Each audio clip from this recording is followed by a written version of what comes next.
These kids are not lazy. They have options. They don't want to make $47,000 a year doing something they hate. For some of you that are sitting there saying, why am I waiting to create content? The argument is over. Everyone's getting money on YouTube, but no one ever asked, how do we get paid? You get paid off the ads. When's the last time you saw a video of somebody speaking French? Just on the timeline, scrolling and The just... reason cryptocurrencies exist is not because somebody woke up and said, man, tokens on the internet is such a good idea.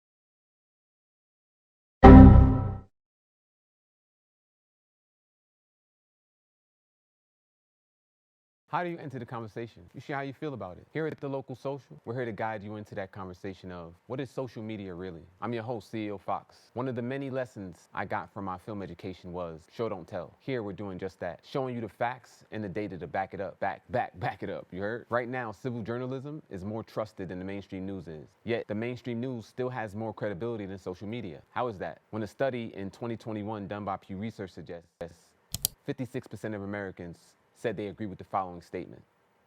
Journalists and reporters are purposely trying to mislead people by saying things they know are false or grossly exaggerated.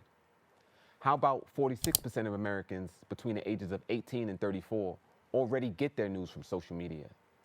If you don't remember being in AOL chat rooms, trying to talk to girls or trying to meet guys, or what your Skolnick's name was, or who was in your top 5 in MySpace, you don't understand where we started. So how could you understand where we're at now and where the space is going? We built these platforms, millennials, as defined by Wiki, the first generation to grow up on the internet. Millennials have been described as the first global generation. The generation is generally marked by elevated use of the internet, mobile devices, and social media. The term digital natives is now applied to the successive generations, but was originally coined for this generation, the users, now influencers or KOLs. Every one of us brings value to these platforms. This show is tailored for you because let's face it, all TikTok stars aren't celebrities and teens. They're doctors, professionals, lawyers, crafting their unique narratives and sharing their knowledge with us. Let's chat about the ever-evolving world of social media's staying power. Imagine a world where disconnecting from the internet becomes a necessity to pry people away from their social feeds. Well, today that's a reality, where social media's impact has become so pervasive that cutting off the internet seems like the only way to keep us from endlessly scrolling. What's the story behind this phenomenon, though? It's not just cat videos and influencers. Social media has fundamentally reshaped our world and kept us connected. It's given individuals the opportunity to be heard where there was none before. It's empowered movements and transformed how we communicate and connect and enact change. Let's talk about big data. Over the past decade, social media has seen exponential growth from 2010 to 2020. 2020. Oh man. 970 million to 3.6 billion. That's a beastly 3.72 increase. Platforms like Twitter, now X, Facebook, now Meta, Brother Love now. Shout outs to Diddy, man. Diddy's going through a hard time. Instagram has become pivotal in shaping public discourse, rallying support for cause, and bringing the unheard to the forefront. Let's check out one of the GOATs, Gary Vee, his insights on what social media is right now. And now I want to talk about one other thing that I think really resonates across the board in this room, culture. There is an incredible thing going on right now in the world, which is people have options. For a lot of us that grew up in the 80s, 90s, even 2000s, when we were 22, 23, the reason, you know how everyone wants these Gen Zers to take shit jobs, it's because we did. I get it. We didn't have options. I believe the biggest shift we're going through right now as businesses in this room is even bigger than the innovation. It's the requirements to be a successful organization from a culture standpoint in 2023. And nobody wants to work for y'all. Look how y'all acted during and after the pandemic. Plus, with the financial knowledge being a growing space in the culture and our newfound confidence because of the GameStop win, we know it's possible. If we can do it once, we can do it again. And there are thousands of other people like me that made more money on the internet than at their 9-to-5s, that know it's possible, that did it, that made more money than they ever made in their life. 2 days ago, there was a TikTok video that went super viral because a young woman was talking about how unacceptable it was for her to be commuting to work. That didn't land with Gen X super well. But here's the problem. We can sit here and on the emerging generation, or we can understand the truth.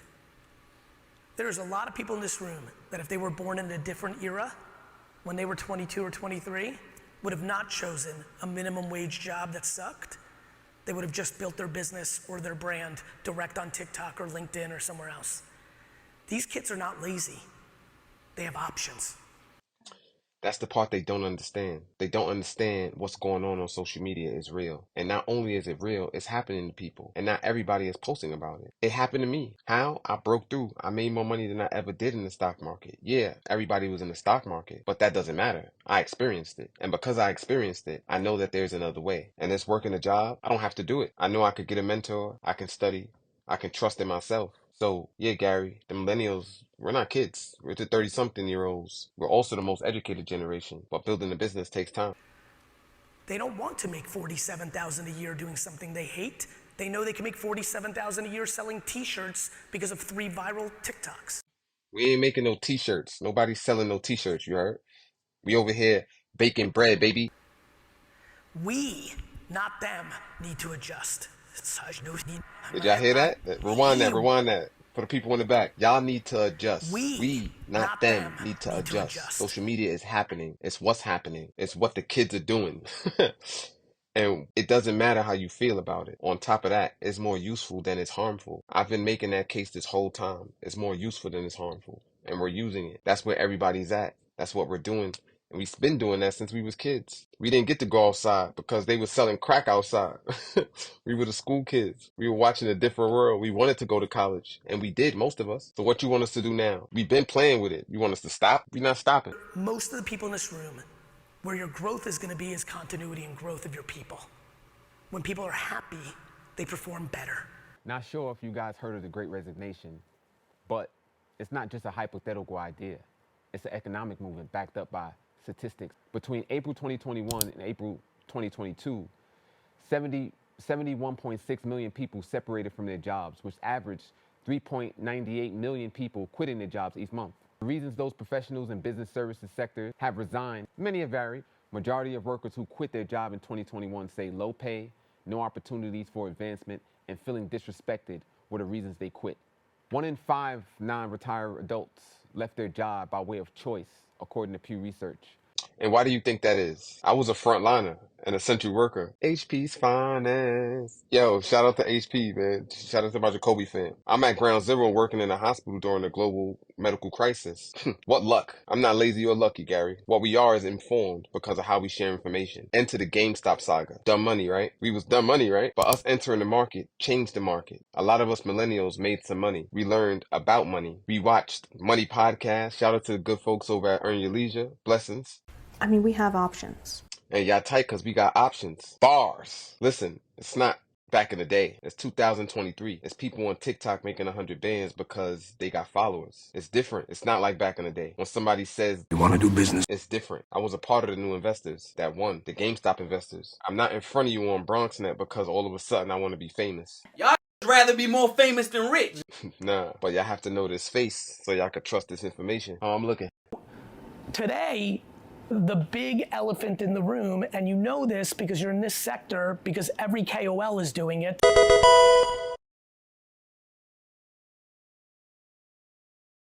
We must have this conversation together that the scale of volume of creative we need, and we must win on relevance, not just on our subjective opinions of brand. And we must do it at scale. Do you understand what Gary said? Gary just said it doesn't matter what you think about it. Your opinion about it, it doesn't matter. It is. Social media is happening. Millions of people are making millions of dollars on social media. And you can too, if you take the time to learn how it works. Why is a social media picture any different than a print ad? There's no difference because you think it's a difference. There are more people that will look at your post on YouTube, on LinkedIn. More people will actually see your business if you advertise on social media than if you put it in a magazine, or if you put something, or if you did something traditional. The traditional media is dead. There's nobody there. Nobody's using traditional methods anymore. When you go in the subway, people are using their phones. If you aren't on the phone, you aren't there. You're invisible. Nobody's going to see your business.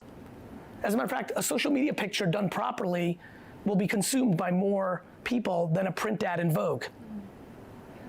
But in social, it's like this lightweight thing, and it's maybe test and learn. But in print, because it's yesterday, we put yesterday on a pedestal. I don't know why we continue to do this. If it worked yesterday, you think it's gonna work today. No. Yesterday, you couldn't watch porn on the internet. There was Playboy. Yesterday, you couldn't buy stocks online. There was no stockbrokers. Yesterday, you couldn't buy a car online. There were only car dealerships. Yesterday, you couldn't share a family photo online. There were only duplicate prints to share. The point is, times are different, and you cannot depend on what you did yesterday because yesterday worked. You have to look at the market for what's going on right now. And what's happening right now is social media. It's nothing bigger. The kids should be the biggest indicators when we're saying TikTok is for kids and the book is for grandparents. Y'all don't recognize how this phenom has invaded our lives and how we're supposed to be using it. We'd rather pay $4 million for a celebrity than $400,000 for a KOL, and the impact's not even close in 2023. We'd rather run a print ad that takes us 4 months to decide, that's on brand with our brand positioning. Right. And you don't even know your brand. You can't tell me what people think about your brand. And you can ask them. You can actually ask them right now on social media, to where we should be having the best products on the planet, but we don't because y'all still guessing what the customer wants instead of straight up asking. Then post a proper photo on Instagram. We don't treat them the same, yet the latter is actually more impactful in 2023. And so I view marketing and social as you do marketing. One of the points Gary Vee mentioned is on relevance. Not what we think about it, but what it is. What's the facts? The short and sweet of what Gary is saying is big business doesn't understand how to reach their customers anymore because of the divide between opinion versus clear facts on social media. They don't know how to connect with their users because they aren't their users. They're so disconnected because they don't actually use social media, because they aren't considering what the users value, and social media is the mechanism where the user is heard, where it doesn't matter what they think, because you have to win on relevancy. You have to win on what is in now. What are we doing, not what you want us to do. They have to win over the community. Content marketing is no longer spray and pray. With the advent of social media, you can ask your customers what they want directly. This next one, let's talk about the actual real impact. The future impact. Let's talk about the kids. The case with social media has been done. It's not about if you like it anymore. This is what's going on. Because this is what's going on, if you don't participate, you're going to get left behind. And why? Why are you making a choice to get left behind? It's not about you. It's about the kids. What if you were a kid? One of the internet goats that I look to is Patrick Bet-David, and he makes a good case for it. Peep this clip. This picture right here, if we can go to the first picture. This picture right here. To you, this picture means nothing. To me, this picture to the right is my dad, okay? To his left is his sister, my auntie. To her left is my grandfather. To his left is my Uncle Johnny. And to the far left is my grandmother Rose, okay? We call her Rosa, okay? I've never met the man in the middle, my grandpa. I met all the other four. I never met my grandpa. He was dead when I was born. Would have loved to have met him, never met him. When you look at these pictures, you say, okay, Pat, where are you going with this? I got a very simple question for you. How much money, be honest on the dollar amount, what would you give dollar-wise to get 100 hours of content of your grandparents and great-grandparents? What would you pay? I want to hear it in the comments. I want to hear what would you give for anybody you lost and want to see content of them. What would you give to be able to watch them do whatever over and over again? A happy moment. We have to think past this moment. You could leave your kids a diary for every time they might get weak. You could be reading Bible verses to them to where it still feels like you're in their life. You want to talk about the ancestors. We're living it right now, and you're choosing not to do it because you don't like it. And y'all dead ass. Dead ass is a New York idiom. It means you're serious. If all of a sudden Elon Musk invents this new technology to go back to the future and have a drone follow your grandparents for 100 hours of footage to watch them, what would you pay for that? Scream out the dollar amount. Somebody said priceless. What's that word to you? What's that word to you? By the way, how many of you guys get emotional just thinking about it? See, that gets me emotional. That gets me emotional because I've never met that man. I'd love to sit there as a 43-year-old man who's got 4 kids right now, but when I watch him, I'll be a 5-year-old grandson watching my grandpa I never met before, getting emotional over 100 hours to say, that's where I get that from. oh my God, that's me. That's where that comes from. That's sick. One day, your grandkids are going to hope there's content of you. So for some of you that are sitting there saying, why am I waiting to create content? The argument is over. You're not doing it for you to become famous. You're not doing it to make more money. Create content because your grandkids are hoping you produce content so they can study you when you're no longer here with us. You spend time with your family? Sure I do. I do too, Godfather. I spend time with my family too. I never thought about social media in that way, but he's right. I'd love to see a video of my father as a young man playing the flute. I'd love to get advice from my 20-year-old father because he posted a video of the Guru's wisdom, and I could take that to heart. My brother recently just had a daughter, and watching my niece grow up, I can watch and count from the pictures and the videos that I had. I mean, I watched a bunch of baby mothers and their kids grow up just on social media within my lifetime. Social media isn't just for you, it's for the kids, it's for the next generation. 67% of social media users say that staying in touch with current friends and family members is a major reason why they use social media. Sites like Facebook, Twitter, MySpace, or LinkedIn, about half say they use these sites to reconnect with old friends. I remember growing up, I had a bunch of community programs where they said, the children are the future. I don't hear that anymore. The children still are the future, but we're now the adults living it now. So how do we send that same message to our kids and our kids' kids? Social media. Social media users under the age of 50 especially are more likely to say that these tools help them keep up with existing friends and reconnect with old ones. Our parents didn't have social media, but we do. How many of you have heard stories of long-lost family members reconnecting on social media? The internet is undefeated. Let's throw it to one of the culture's GOATs, Dame Dash. Shout outs to Dame. You know, everyone's getting money on YouTube, but no one ever asked, how do we get paid? You get paid off the ads. Well, how much does YouTube actually get for an ad? And how much of the money do we get from that? Last quarter, YouTube made $6 billion in ad revenue off of content creators, and they only paid out $125 million. So that's basically saying you get $1 off of every $600 made.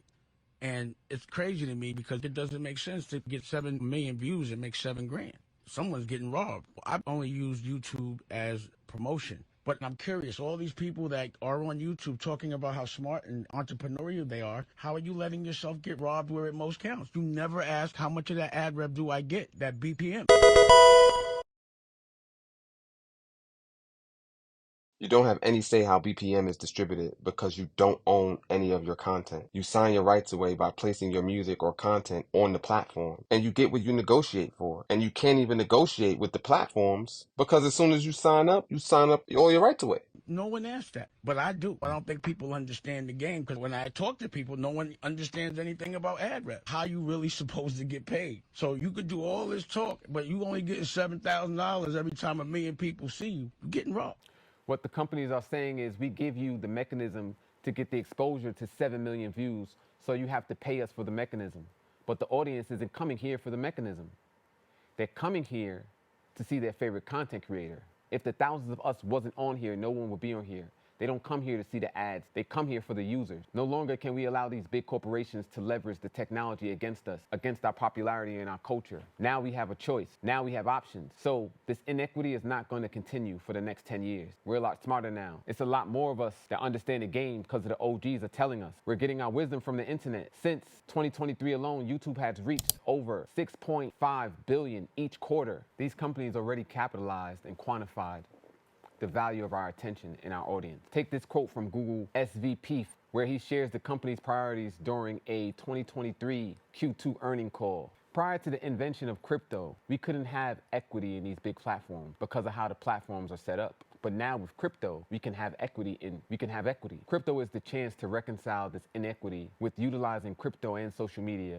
Globalization is a natural part of the evolution for millennials. Let's talk about how this inequity in social media, where technology, finance, and social media converge, for globalization to take place. I'm grateful for Mr. Grateful and 19 Keys with this high-level conversation because they displayed just how this is possible. When's the last time you saw a video of somebody speaking French? Just on the timeline, scrolling, and just somebody pop up like speaking French. You're just like, it's probably rare. Je ne sais pas. Yeah, it's rare. It's rare. So now you will start to see that people in France speaking French, but it looks like English to you. We, yeah. Oui, see. We could technically make this whole episode. You could release 5 of these episodes. Yeah. And each of them are in a different language. Yeah, you know what I'm that's saying? gonna be raw. You can stack. Yeah, that's gonna be raw. Hablando francés, eres como probablemente No es sé, no extraño y poco común para la mayoría. Es raro. Así que ahora comenzarás a ver que la gente en Francia habla francés. Parler français, tu es juste comme Je ne sais pas, probablement désolé. rare. Ouais. Nous voyons. Nous pourrions techniquement faire tout cet épisode.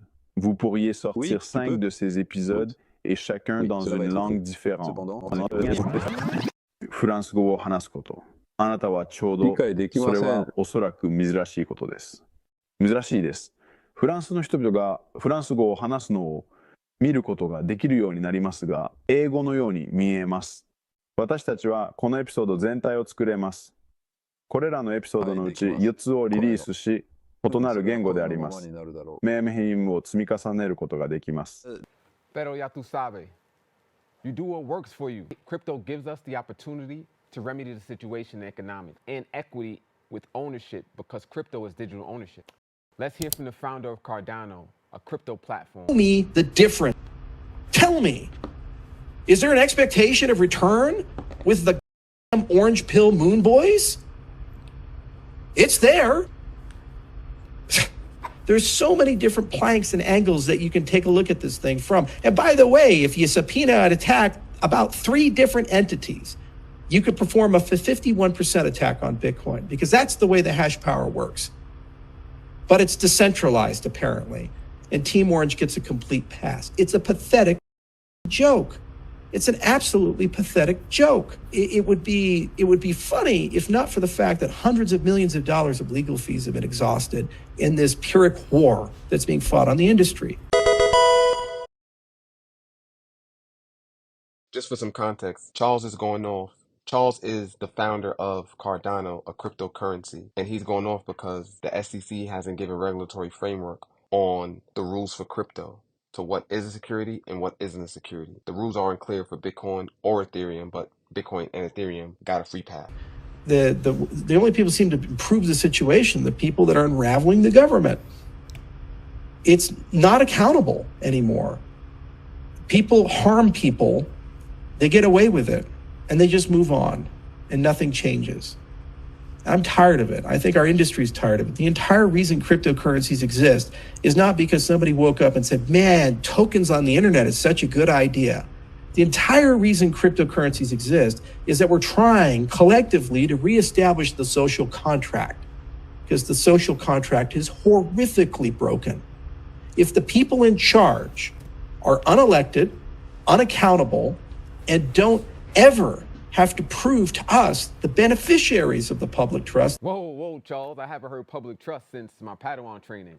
Shout out to my pop. So public trust, y'all know what a public trust is? Some really radical thinkers back in the day had some really crazy ideas about a public trust. They were the Enlightenment thinkers. Y'all remember John Locke and them? Locke was a big deal in developing the philosophy behind the social contract. He had a big impact on how we think about knowledge and how countries should be run. The concept of a public trust relates back to the origins of democratic government and its seminal ideas that within the public lies the true power and future of a society. Therefore, whatever trust citizens place in its officials, it must be respected. One of the reasons that bribery is regarded as a notorious evil is that it contributes to the culture of political corruption in which the public trust is eroded. They don't respect it, and it's continually disrespected, and social media is the only fight back. They're doing good for us.